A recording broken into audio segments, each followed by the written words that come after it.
Assalamualaikum kawan-kawan, saya Wirasita Rahmadani, berasal dari Universitas Maritim Raja Ali Haji, Fakultas Ekonomi, Prodi Akuntansi. Video ini dibuat untuk memenuhi salah satu tugas mata kuliah akuntansi perpajakan dengan dosen pembimbing Ibu Hadli Lydia Rikayana. Baiklah, dalam video ini saya akan menjelaskan tentang prinsip-prinsip dari anggaran sektor publik dan prinsip pokok dalam siklus anggaran. Dalam berbagai sendi kehidupan atau aktivitas sehari-hari yang dilakukan, pastinya ada beberapa pertimbangan.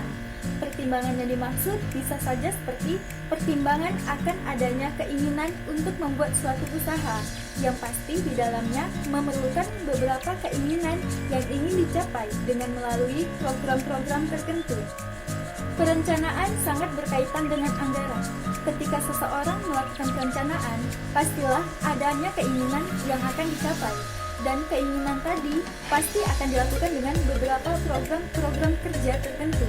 Sehingga dengan adanya program tadi, pasti adanya anggaran yang berbeda dalam setiap program yang dijalankan. Nah, apa itu ya anggaran? Anggaran adalah suatu rencana yang disusun secara sistematis dalam bentuk angka dan dinyatakan dalam unit moneter yang meliputi semua aktivitas perusahaan untuk jangka waktu tertentu di masa yang akan datang. Oleh karena rencana yang disusun dinyatakan dalam bentuk unit uang, selain itu, anggaran juga merupakan alat bagi pemerintah untuk mengarahkan sosial ekonomi, menjamin kesinambungan, dan meningkatkan kualitas hidup masyarakat. Anggaran juga diperlukan karena adanya masalah keterbatasan sumber daya, sedangkan keinginan masyarakat yang tak terbatas dan terus berkembang.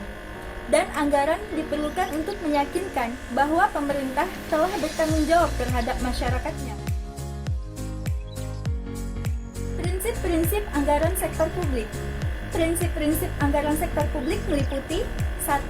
Otorisasi oleh legislatif. Anggaran publik harus mendapatkan otorisasi dari legislatif terlebih dahulu, sebelum eksekutif dapat membelanjakan anggaran tersebut. Karena hal ini dimaksudkan supaya eksekutif tidak dengan seenaknya membelanjakan dana publik yang ada, dan diasumsikan bahwa legislatif mengetahui sektor-sektor apa saja yang membutuhkan pembangunan, sehingga dapat dialokasikan dan didistribusikan ke sektor yang seharusnya. Komprehensif. Anggaran harus menunjukkan semua penerimaan dan pengeluaran pemerintah. Oleh karena itu, adanya dana non-budgeter pada dasarnya menyalahi prinsip anggaran yang bersifat komprehensif. Non-budgeter sendiri adalah dana yang ada di luar anggaran, tidak tercatat dalam APBD atau APBN. Istilah non-budgeter memang bukan istilah hukum. Istilah ini mulai banyak disebut sejak era reformasi karena keterkaitannya dengan berbagai kasus korupsi. Dana-dana non-budgeter adalah dana yang sengaja dikumpul oleh instansi atau unit instansi untuk memenuhi kebutuhan-kebutuhan mendesak atau kebutuhan yang di luar dana legal yang dialokasikan APBN. BPK menyebutkan bahwa dana non-budgeter ini jumlahnya bisa mencapai 4-10 triliun rupiah di instansi-instansi pemerintah seluruh Indonesia. Jadi, hal ini bermakna bahwa rencana anggaran yang diajukan ke legislatif harus sejelas-jelasnya mengungkapkan sumber dana dan tujuan alokasi dana yang jelas. Jangan sampai ada sumber dana maupun alokasi dana yang fiktif. Keutuhan anggaran. Semua penerimaan dan belanja pemerintah harus terhimpun dalam dana umum.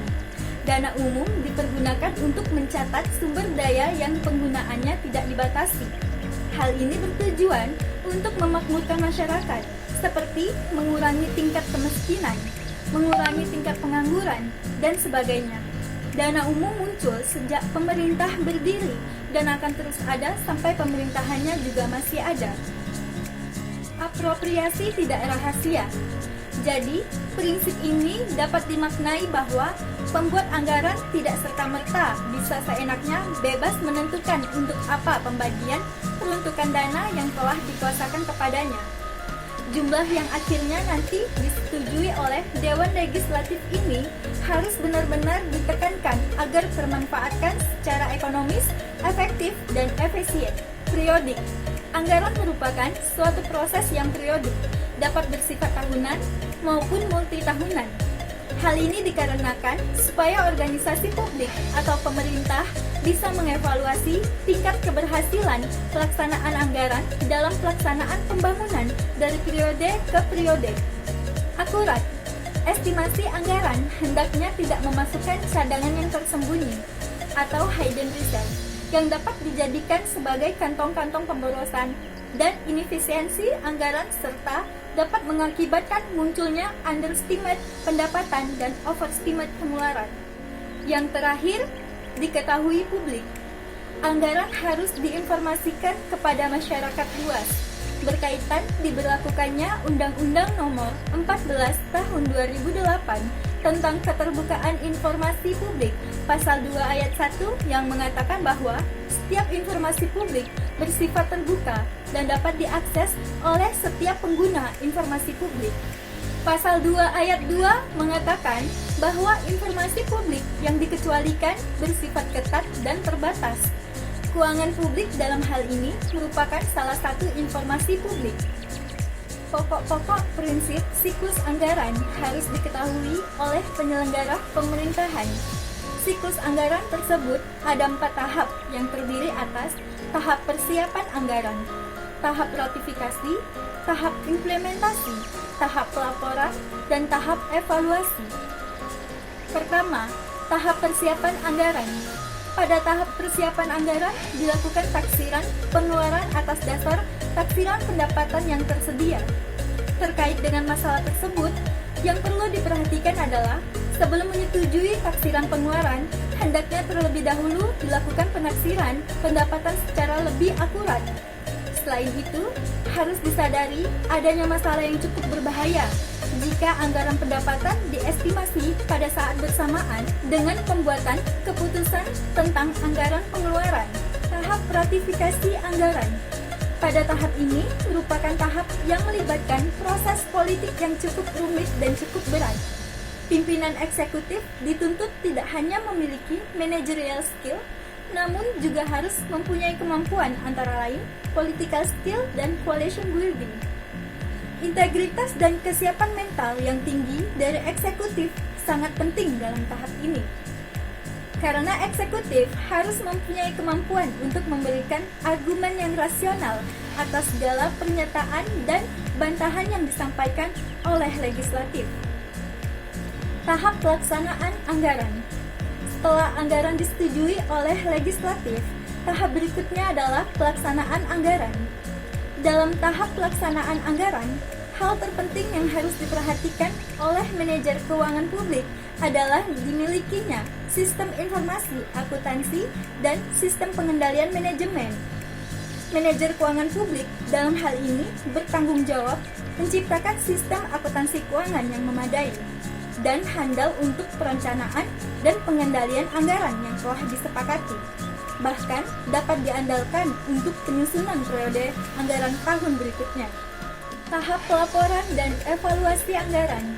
Tahap persiapan, ratifikasi, dan implementasi anggaran terkait dengan aspek operasional.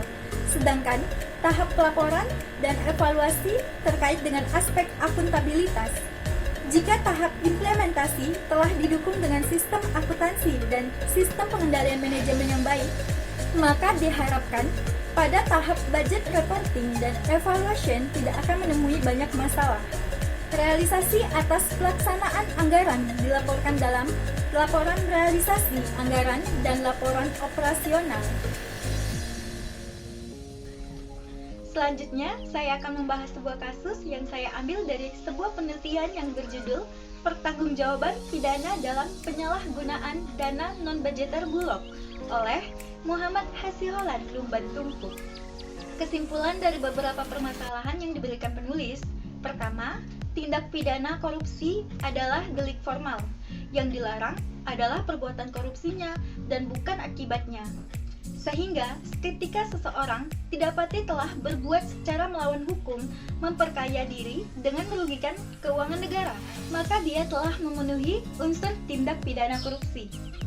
Sedangkan apabila dia segera mengembalikan uang yang dikorup dapat digunakan sebagai hal yang meringankan penjatuhan pidana oleh pengadilan, bukan sebagai hal yang menggugurkan suatu penuntutan, karena salah satu unsur tindak pidana korupsi sudah tidak ada lagi. Kedua, penyalahgunaan dana non-budgeter Bulog dilatar belakangi oleh beberapa faktor. Penyebabnya adalah sebagai berikut. Pertama, manusia, moral, dan hukum.